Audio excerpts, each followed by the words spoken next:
That's our ambition. Abu Dhabi is a joint venture for Wizz Air, titled as Wizz Air Abu Dhabi.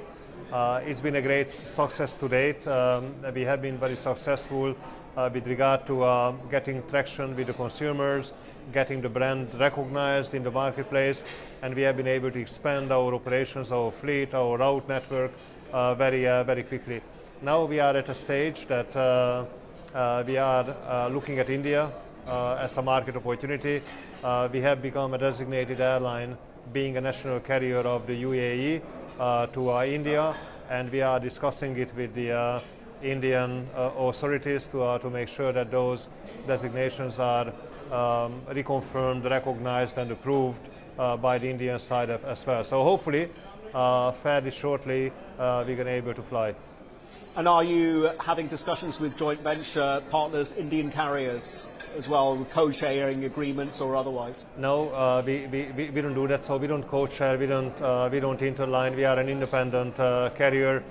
We operate on the basis of our own franchise, our own operating platform, our own brand. So our key objective today is to make sure that we are able to start flying to India inbound. But we are not only looking at India as an opportunity from an Abu Dhabi perspective, we are also looking at India from a European perspective. So we actually have 4 airlines in the group, 2 European Union airlines, a UK airline and Abu Dhabi, as we discussed. For the UK, India is out of reach for us. We don't have the aircraft. But from Europe, we will have an aircraft called the Airbus A321 XLR, extra long range aircraft, which we will start receiving as of next year, and that would connect directly between India and Central Europe, and we are looking at those opportunities as well to possibly fly from Italy, Austria or Hungary. And Wizz Air within Europe has expertise and has a lot of exposure and experience with Eastern Europe. Could we see flights, Wizz Air flights from India to Eastern Europe and vice versa?